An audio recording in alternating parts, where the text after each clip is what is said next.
Hello everyone and welcome to your week 10 lecture.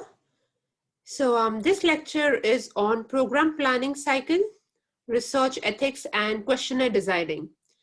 Now before I begin, I would like to highlight that please appreciate that all of this cannot be covered in epidemiology. Basically today's lecture is a brief trailer, a brief preview about what is the field of research, roughly speaking. Why? Because you actually have semester-based units to teach all of these components separately. So for instance, you have a research planning unit in which you are actually doing big components of program planning. I take a unit which is called as community and public health nutrition. It's a 6 credit points unit through which my students, they go through the entire program planning cycle. All right, so there are many components to a program planning cycle and I'll be showing you that. So in this 6 credit point unit, I teach the student all of these components and they do all of these components within a classroom setting. All right, so this is like big semester-based units, which a preview of which is given to you. Now, ethics application, again, that is done as part of a research planning unit. And I also make my students do mock ethics application assessments as part of the community and public health unit. As part of the community and public health unit, the students also design a questionnaire, right? Because everything fits into a program planning cycle model. Okay, so expecting you to learn to that degree and to perform all of that within the epidemiology unit, it's not the scope of this unit. The scope of this unit is to introduce you to these concepts so that this gives you a fair bit of idea as to is this the trajectory which you want to progress in the area of research. Okay, so today's lecture, please understand it's a preview of many components. And in terms of complex intervention, I have in your lecture 2, I have given you a lot of various quasi-experimental design models. Now, these are your complex intervention models, of course, including your RCT as well. But basically, these are called as complex intervention models, which we have spoken about previously. So yes, guys, basically today's lecture is a preview about various components within research. And hopefully this will give you a bit of an idea as to what is involved in the overall picture of research. All right, so now moving into the specifics. So yes, as I said, we'll be we'll be having a preview about various stages of program planning cycle, which includes intelligence gathering, which is more associated with the epidemiology unit. Then you have, say, overview about ethics application, questionnaire development skills. All right, so basically, guys, why do you learn all of these skills? For example, why do I have a 6 credit point unit, community and public health, in which I actually make these students do each and every component of the program planning cycle? I make them do an ethics application. I make them design a questionnaire, because these are the sort of skills which are required. For instance, if you are planning to apply for positions such as a health promotion officer or as a research officer or as a clinical trial coordinator, these are the type of skills you need in those kind of positions. Any positions which is related to research, something as basic as a research assistant, which is, say, you as you start with your research career, these are preliminary positions that you start with. For example, a research assistant, you need these sort of skills. All right, so as I said, epidemiology is an overview of many things. So currently this is an overview about a few skill sets which you need in research. All right, okay.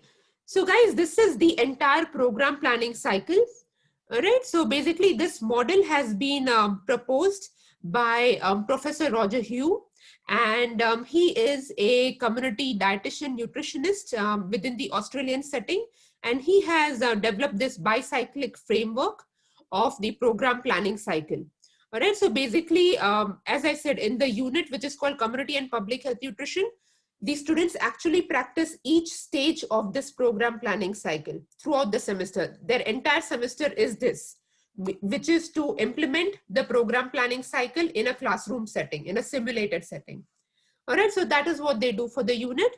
So this is, say, a very detailed subject, which is not possible to cover in epidemiology, but at least you should know what is roughly a program planning cycle, what are we referring to. And for instance, oh, sorry, let me go back. All right, so basically, guys, this is to show you that the role of an epidemiologist lies in the step number 1 to 8. So what is the step number 1 to 8? This is this first cycle over here, which you can see, all right, which says intelligence.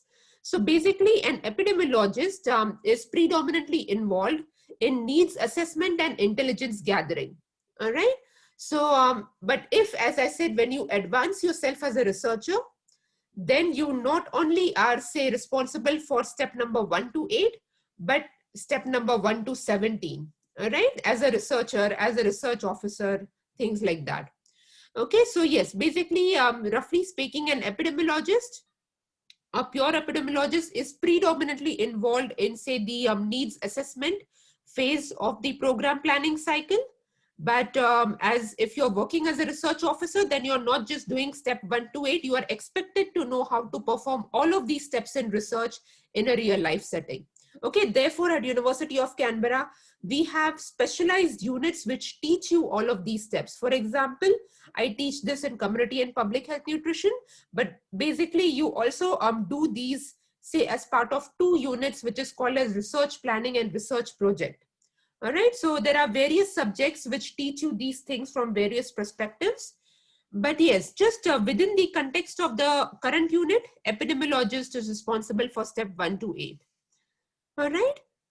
So yes, guys, so basically these are, say, roughly speaking, okay, if I have to divide these 17 steps into, say, 5 key things which are done, is first thing is what is done is a need assessment, which is also called as an intelligence gathering, which is done with an ethics approval. What is need assessment intelligence gathering? We will be going into the detail of this because, as I said, an epidemiologist is predominantly involved in this level 1, all right?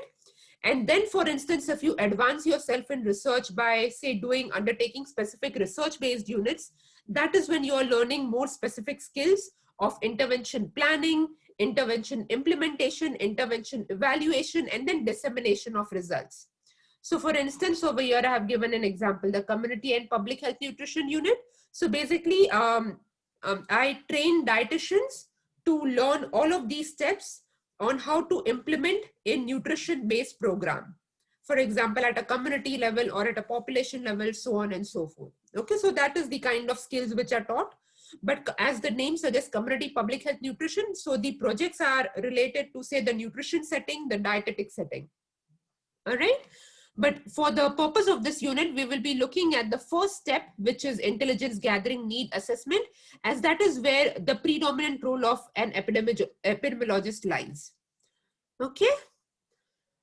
All right. So now the questions which are answered by epidemiologists in a need assessment setting are the ones which I had shown you in week 1 tutorial. So this slide is basically a repetition of your week 1 tutorial. Okay, that an epidemiologist answers who, meaning what of a disease, who is the disease affecting, where are the people living, when did the people become ill, why did the people become ill, what will happen if the disease is not addressed, and how can you stop people from becoming ill. All right, so these are the 7 questions which are gathered by an epidemiologist in a need assessment phase. All right, so basically what is a need assessment phase, or as the term suggests, intelligence gathering phase?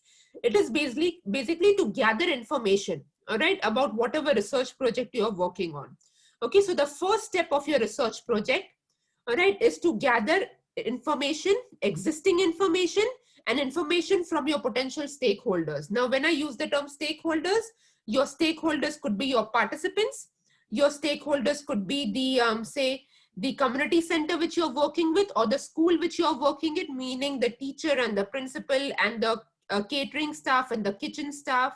So your stakeholders are not always just your participant. You have multiple layers of stakeholders. They are stratified into various layers. That again is just an overview which I want to give you. So don't just think that you do intelligence gathering or need assessment with your participants. Depending upon your research question, depending upon the stakeholders that you need to contact to gather information, your stakeholders could be a wide variety of people. Okay, not just your immediate participants. But basically, these are the 7 questions which you're trying to answer in a need assessment or an intelligence gathering phase. Okay, so I hope this is clear, guys. Now, as I said, before you do your intelligence gathering or need assessment. All right, you apply for ethics application. All right, so now these are the YouTube videos which I have attached for you over here, which gives you a rough, say, overview about how do you do an ethics application. Now, as I said, be mindful. This is not, say, taught in a one lecture how to do an ethics application.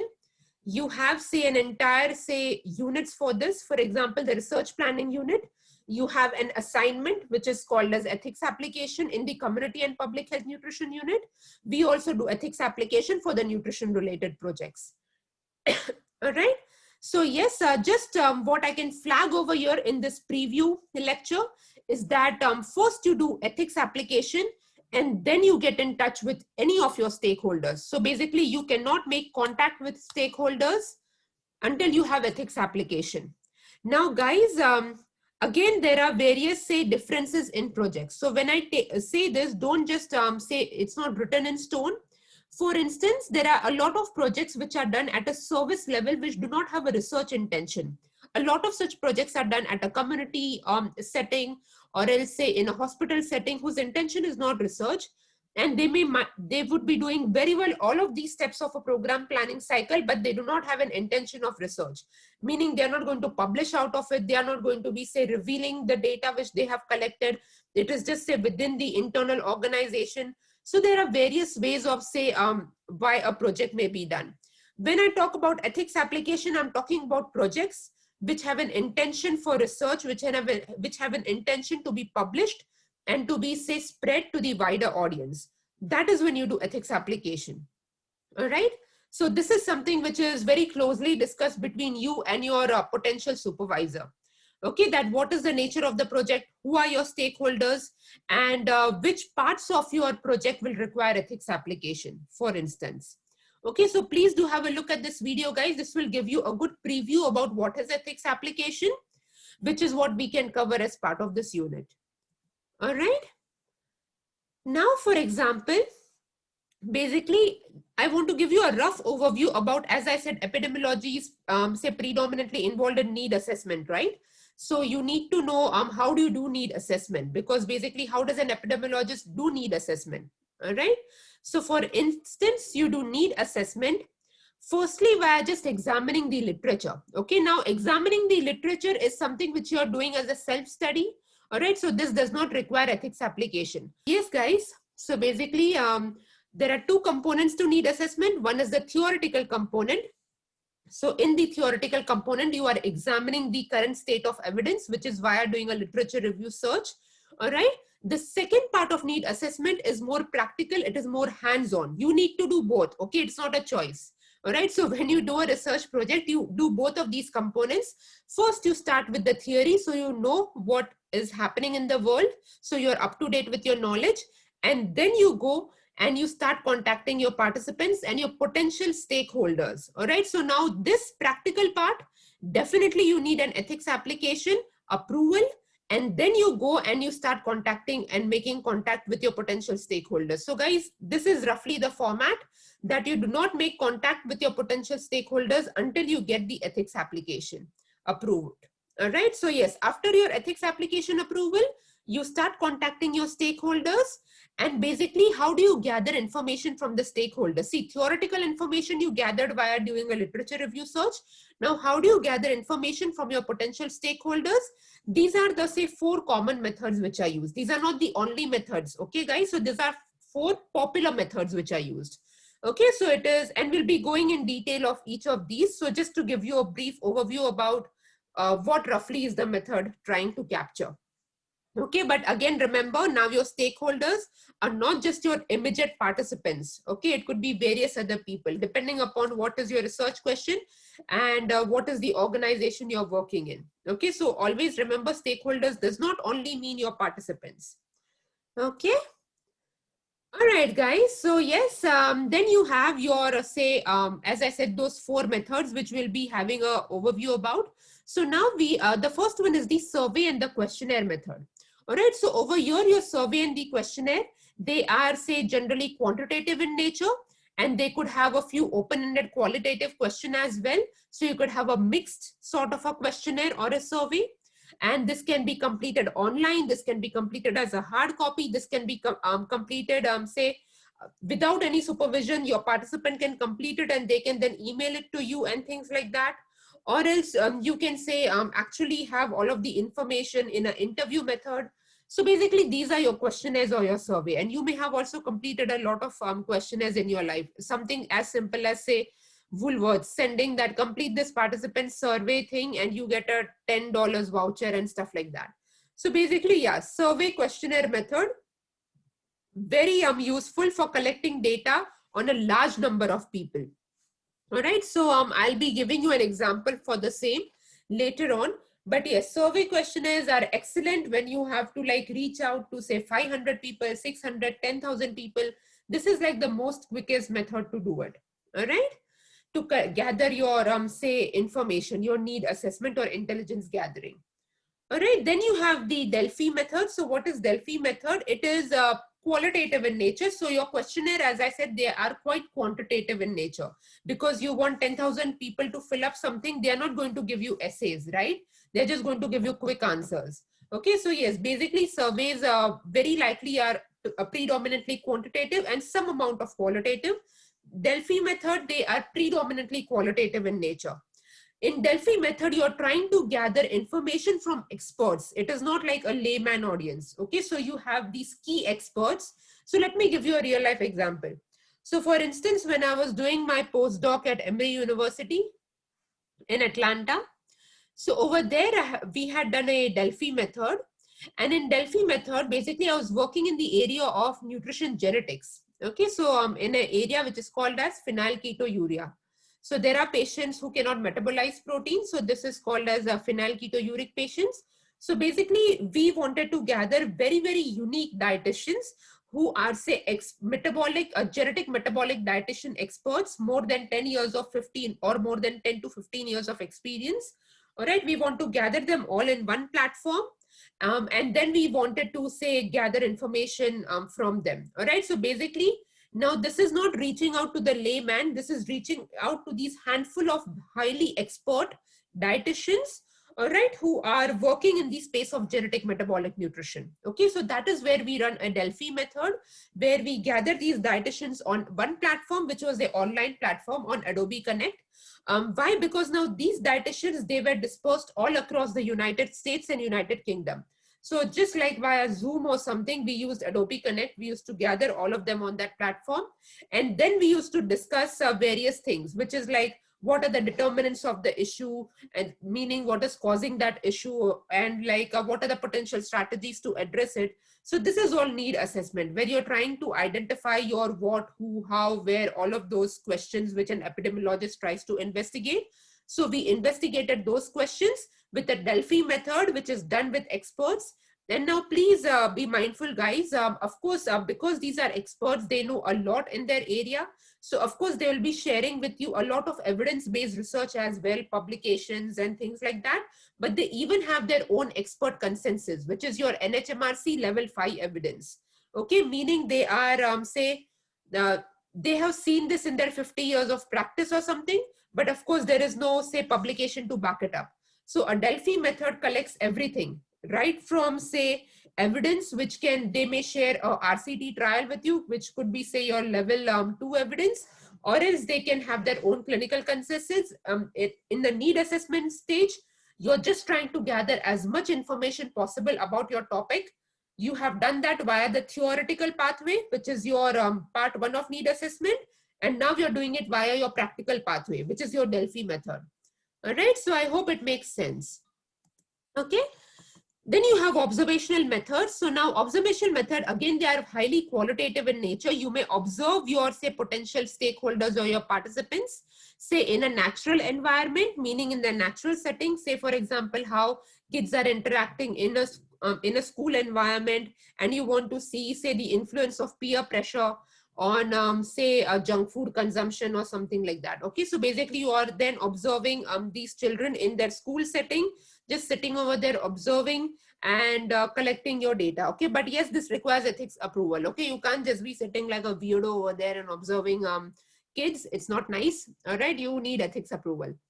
All right, so yes, and this sort of observation method, guys, it is done by, say, at least 2 researchers. Why? Because then you have, say, you are doing a fidelity check. What is a fidelity check? Meaning your observation is not biased. If you have, say, a set of criteria and both of the researchers have the similar conclusion, meaning yes, then the observation method is robust. All right, so there are various ways of doing this as well. There is something called as data triangulation, which again is not within the scope of this say unit, but data triangulation is generally done to make your, say, findings more robust, where you have theoretical findings, say, from the literature, and then you have these observational methods. All right, and then you may have some other say ongoing trial, and then you have all of this telling you the same story. Okay, this is roughly called as data triangulation. All right, so yes, now this is, guys, as I said, an observational method where you try to observe the participant, say, in a naturalized setting in the community. And if not possible, for example, in feeding studies, which say I have been part of, we what we do is we may call, say, the parent and the child within, say, a clinical setting, and we would be giving them a meal. Say it could be, say, finger foods or something like that. And then you want to see how a parent is feeding a child, but you're doing this in a clinical setting, and there could be several reasons for it. All right, so again, not going into the nutrition side of studies, but basically observation methods ideally should take place in naturalized setting, but it is not always possible. And then you may call them into your lab setting and you want to see the observation. All right, so various ways for doing the observation method. But yes, at the end, what is your don't forget your main aim over here, which is to gather information on those questions which we had said an epidemiologist gathers. Okay, the who, what, why, all of those kind of things. Okay, then you have your in-depth interviewing technique. Again, as I said, this is quite qualitative in nature, and as the name suggests, guys, basically these are detailed interviews which you do, say, in a one-to-one setting, where you have, say, one-to-one interviews, or else your in-depth interviewing can also occur, say, in terms of focus group. All right, you may have, say, participants with similar characteristics, and within this shared environment, you're trying to gather information. All right, so it depends. And now I won't be speaking for all of the say faculties, but just as a hinter, for instance, a need assessment, say, in the community public health nutrition space, it is done predominantly via, say, questionnaires, and it is done predominantly via, say, focus group, like these interview settings, but in a focus group format. Okay, this is how we generally do need assessment in our setting. And then, of course, you always have the theoretical framework to back up your work. All right, so guys, these are the, say, roughly speaking, the various ways in which you collect data during the need assessment phase. What do you collect data on? Those are the questions which an epidemiologist has to answer, which we covered previously in this slide. All right, so now I hope you can understand the context that as an epidemiologist, you are trying to find out answers to those 7 or 8 questions which you had: what, how, where, all of that. And these are the methods which you are using to collect your data. All right. So this is, say, a rough preview about how an epidemiologist would be working in a real life setting. Okay. All right, guys. Now, steps to design a good questionnaire. Again, I have shared with you a few YouTube videos which can give you some idea. And what I'll be doing is I'll be sharing with you my current research, which I said I'm doing on picky eating. Why? Because my entire research in this picky eating research, one of my main key objective is to design a new questionnaire, all right, and to validate this new questionnaire. So basically, I'm using all of the steps which are required in a best practice space, okay, in developing of a questionnaire.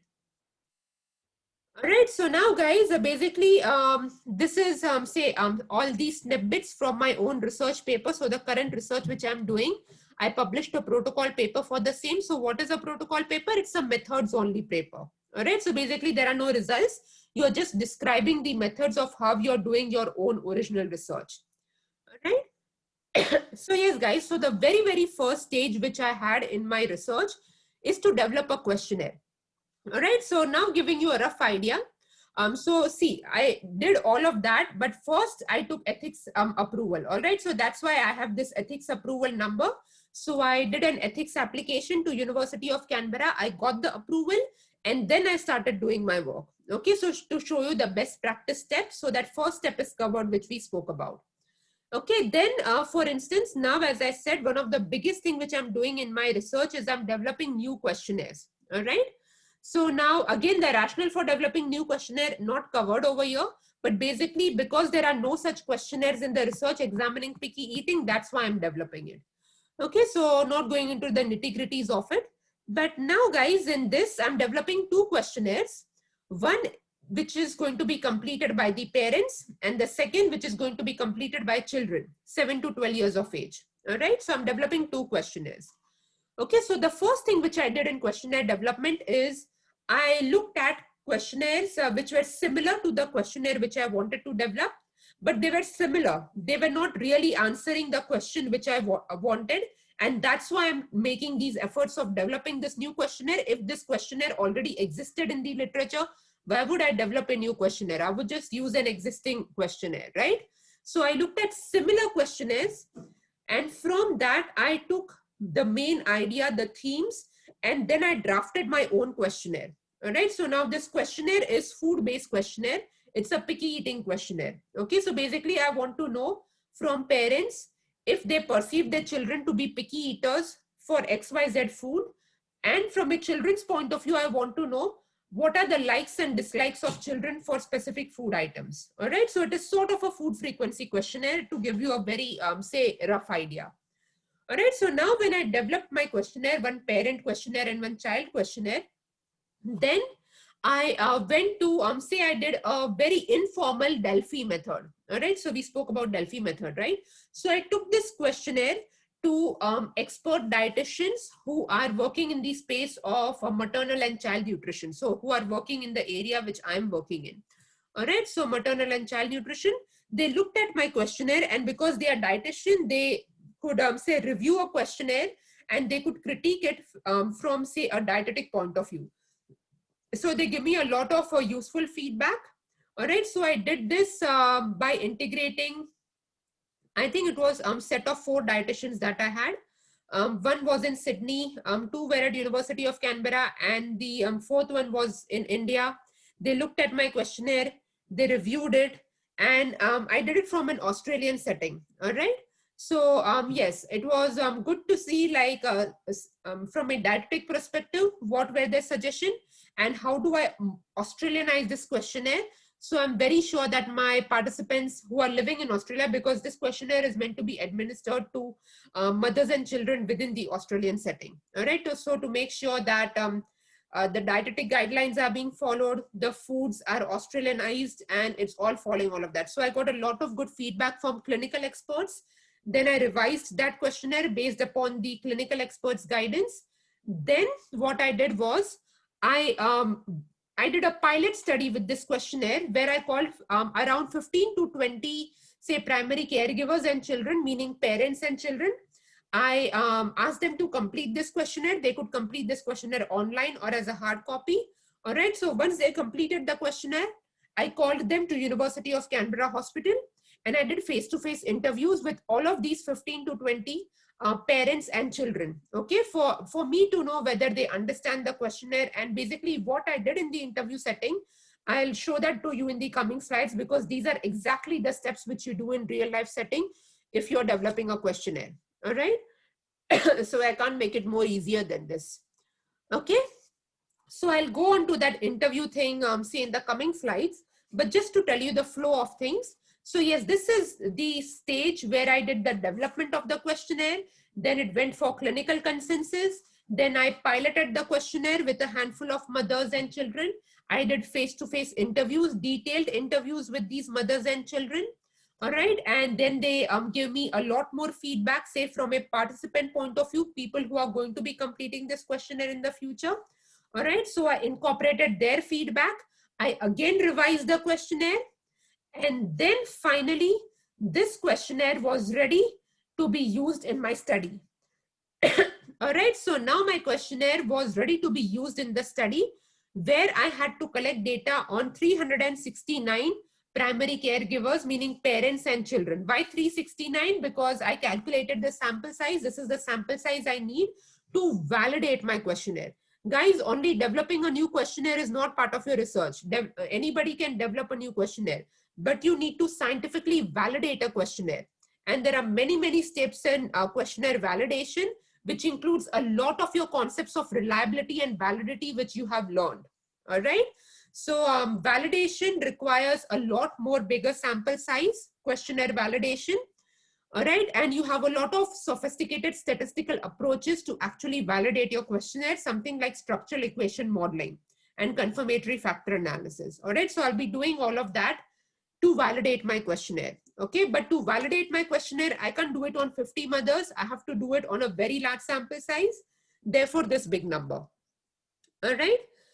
So yes, so basically my step 2 is now to take this questionnaire and to collect data on 369 parents and children. Okay, so parents and children, both of them are completing this questionnaire. Now, please remember the parents and children who participated in the stage 1, okay, during the interview phase and things, they cannot be the same participants in my actual study because it would be a bias. Okay, they already know what the questionnaire is. They know what feedback they have given and things. It doesn't work right. Okay, so it then will have a lot of, say, biases, self-reported biases. So that's why these 369 people are totally new people. They are fresh people who haven't looked at my questionnaire, and now I'm getting data from them. All right, so now this stage 3, you don't have to be bothered about that. That's basically part of my research where I'm looking at genetic influences of picky eating. So it's a totally different arm. But basically, if you see, 2 of my 3 arms of my study are devoted to developing and validation of a questionnaire. All right. So now, for instance, you go to say basically, you know how I said over here that I did face-to-face interviews. So basically in questionnaire development with the face-to-face interviews, what did I ask them? What roughly sort of questions did I ask them? So they were technical aspects question, meaning, for example, it was an online questionnaire, right? So did the link open properly on your laptops, iPad or mobile and stuff like that? So things like that. Then I had, say, formatting and layout. So now in terms of formatting and layout, it was the font size really tiny or small, or was it like half of the questionnaire was only shown in your mobile and the other was not? Was the format all right and things? So those kind of things. Okay, then these were more technical questions, which is okay if you don't understand, but they were to understand whether they have an idea of what the foods are in the questionnaire. Have they heard of these foods, or are they used to, say, for example, if I use brinjal, which is used more, say, in the Indian terminology, over here you use eggplant, then it's not right for me to use brinjal. Nobody says brinjal over here. You say eggplant. Similarly, for example, over here we say spring onions. Most predominantly, I believe, not shallots, because in the US we used to use the word shallots a lot. Okay, so those kind of things, do they understand these kind of, say, technical food related aspects? All right, then how much time did they take in completing of my questionnaire? All right, and I used to ask these questions to both parent and the child, not just one group. All right, so was it questionnaire too short, too long? Nobody will say it's too short. Everybody likes a short questionnaire. Complaints are generally for a longer questionnaire. All right, and then if they have any open-ended feedback. Okay, so these are roughly the type of questions you want to gather, which can help you inform, and it can help you better your questionnaire draft for the future. Okay, so this is what I did. These are the sort of questions I asked my parents and children. Okay, now guys, this slide basically, yeah, please be, I know these are, say, it's really tiny font, but I'll be, at the end, you have the reference for this research paper, which gives you all the detailed steps of questionnaire development. So this research paper, as I said, is my own protocol paper, but it is open access. Okay, so don't worry, it's not that you have to pay money or anything. It's totally open access. So you will be able to get the full text of it if this is helpful for your careers in the future. Okay, so guys, basically in this slide, what I want to tell you is that in a real life research, okay, do you see this ones which are highlighted in red? Now the highlighted in red sections are basically trying to tell you that these are the 2 questionnaires which I developed as part of my research. But when my parents completed the questionnaire, they did not just complete the newly developed questions. All right, I had many other variables in the research study, and they completed other previously existing validated questionnaires to capture these other variables. Okay, so that is what I want to say, that a study is not just about developing a new questionnaire and finishing it over there. No, developing a new questionnaire is only one objective. Then you may have several other objectives. For these several other objectives, in my study, I'm measuring these several other objectives as questionnaire setting. All right, so I have previously validated questionnaire which are developed by other researchers. I'm taking their questionnaire, which is completely legal and allowed. All right, so you can take their questionnaire. Of course, you'll be acknowledging them. All of these references are to acknowledge them. Okay, so you take their questionnaire, and my parents were completing my newly developed questionnaire and a lot of other previously validated questionnaire. Obviously, my children are young, 7 to 12 years. I did not want to burden them. And their objective with my children, the objective was only for them to complete the new questionnaire. Okay, so my children are only completing the one questionnaire which I have developed, the newly developed. But my parents are completing a lot more questionnaire, because a lot of statistical analysis, research questions, and research objectives can be formulated if I have all of these data together. I can't just have one objective for my study, develop new questionnaire and validate it. Yeah, good, but what did you do out of that? All right. Are your questionnaires useful in, say, identifying who are picky eaters? Are your questionnaires useful in examining what is its association with the child's weight status? What is its associations with the child bitter taste sensitivity? Things like that. So for that, I need much more data collection. So I hope you can appreciate that when you look at this, when you sit, like a bit back and you look at the entire thing, it is like, this is an overview about the research, where you're not just doing one thing. There are so many multiple components to a research, okay? And what you're measuring as part of it. Research practice, and I have given an example from my research, but generally one of the best research practices where you develop a logic model for your research project. This is called as a logic model. Okay, so basically all of these, don't worry, I won't be boring you with my research, but basically what I want to tell you is that all of these little, bulby things that you see, these things, these are all of my objectives actually. And these are showing all of the interconnection between my objectives. So a logic model roughly is a diagrammatic representation of your objectives. All right, so all of these bulby things are my objectives, and all of these say arrows which are there, they are actually showing the analytical pathways, meaning I'll be doing an analysis between X and Y and Z and Z and D and A and B, all of this. Okay, so basically these arrows are showing the analytical pathways, and these bulby things are basically showing what are my key objectives for the study. Okay, so you in a best research practice, you don't just write your research question or objectives, you actually try to visualize them, because then you can see a pattern, then you can see a story in your research, and that is so very much important. All right, where you can identify patterns and story in your research. Okay, so this is what it will help you to do. What is the research question it is trying to answer? Is it meaningful? Has somebody else already answered this research question? No, this is novel. Actually, only I am answering it, so on and so forth. Okay, so this is answered in say a research setting, but it is not answered, say, within my population setting which I am studying. All right, so basically every way you're trying to see what are the gaps that I'm trying to fill in into the existing literature. Okay, so visual diagrammatic representation of your objective is very, very useful in your research projects. Okay, so that's why I wanted to share this with you, that if you do this, you will be able to see how your objectives are specific and measurable. All right, so guys, because if you see, for example, I'll just take one example. Okay, so the children's dietary quality, I want to study what the child is eating. And you see this little thing over here, which is written CDQ. All right, so what is CDQ? CDQ is Children's Dietary Questionnaire, and that is the reference. So how am I studying the Children's Dietary Questionnaire? I'm studying it via a question. How am I studying the children's diet quality, meaning what they are eating? I'm studying this via a questionnaire, which is called as CDQ. Okay, and then I'm looking at, say, analytical pattern between, say, CDQ and child feeding practices and stuff like that. Okay, so you don't need to know all of that, but basically this is what I'm saying. If your logic model is done well, a researcher or a reviewer can come to know what is it that she's studying, how is she studying it, and what are the analytical pathways she's trying to answer. Okay, it's fantastic to develop a logic model because it answers a lot of your, say, it's like one picture answering a lot of your questions. Okay.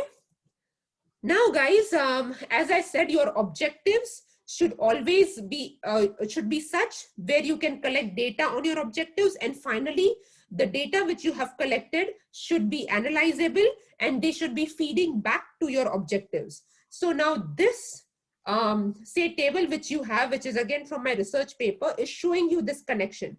So I started with these objectives in my research. Okay, so these were the objectives which I had in my research. And then I'm telling all of these objectives are measurable. Why? Because I'm using these questionnaires to measure. So I have written everywhere which questionnaire I'm using to measure. Okay, so as I said, my objectives were such where I was measuring it via questionnaires, but it was not, my study is not just via questionnaire. I was measuring a few objectives by actually doing physical genetic testing, phenotype testing with the children. Okay, so all that is also written over here, that a few objectives are very hands-on, where I'm actually doing the phenotype testing with the children. Okay, so the first column tells you what are your objectives, how are you measuring them. Okay, and then it tells me how am I analyzing each and every objective. So I'm not just formulating an objective and forgetting about it. I'm actually having an IV and a DV out of it, and I have an analytical plan for the same. Okay, so this is basically the type of analysis which I'll be using to answer these objectives, okay, to give an answer for these objectives. So do you see how everything comes together in one picture? This gives you, say, a diagrammatic illustration, and this gives you more detailed tabulated analytical illustration of the three main dots which you have to connect in your research study. Objectives, how are they measured? For me, it was questionnaire predominantly, and then your analytical pathway to feed into your objectives. Okay, so I hope you can understand and you can say appreciate why basically I'm giving the last epidemiological recorded lecture which I want to do for you is to give you this, this big say overview, all right, of this is how, you function in real life, like the real life research where you're bringing it all together and you're connecting the dots, right? So I hope this has been helpful. Now, guys, basically, your research just doesn't end over there. Your research is, say, a pathway for various other things in the future. Okay, so for instance, I'm looking at the connection between these two things as part of my current research. Okay, I'm looking at, say, environmental causes of fussy eating, which I shared with you, and I'm looking at genetic or phenotype causes of fussy eating. Okay, so this is just an FYI. This is, say, a YouTube video which I have created to help participants understand what is this study and how they can participate and stuff like that. Okay, so it's like a quick, say, recruitment strategy. But basically, what is my direction over here, guys, is what I'm telling you. Your research doesn't end. It is an ongoing process. So basically, this diagram, again, it's a logic model. Okay, but it is a logic model to tell you what is the future of this research. Okay, so in my logic model, I'm showing that I'm looking at, say, environmental causes of fussy eating. I'm looking at phenotype causes of fussy eating. And now my future direction would be to look at clinical causes of fussy eating. And specifically something which is called as sensory-based feeding difficulties. You don't need to know the details of that. But basically, this is what I'm trying to say, is that my future direction of my research is to include one more component, which is looking at very core clinical causes of fussy eating, which are very, very unique in nature. Okay, it's catering to a very unique population. All right, so this is what, again, you have logic models. You can have various sort of logic models. One was my objective-based study logic model. And second one, as I said, I used the logic model to map out the future direction of the existing research. All right, so logic models are, say, visual stimuli. They really help you to understand your research well and give you an overview about what you're doing, why you're doing, and where you have to be. Okay, so yes, guys, this is the reference through which I have explained you the entire process, which is right from, say, the questionnaire development till, say, connecting all of your dots till the end. Okay, so as I said that this research, not this research, sorry, this lecture is to give you a very, very quick preview, a trailer about how do you bring it all together into a real life setting when you're doing research. And as you can see that the role of epidemiologist, as I said, is right at the beginning where you're investigating or you're trying to identify, say, the determinants of something, challenges and barriers of something, which is called as need assessment or intelligence gathering. All right, then you have a very, very long pathway to research. And these are all of the steps which are involved.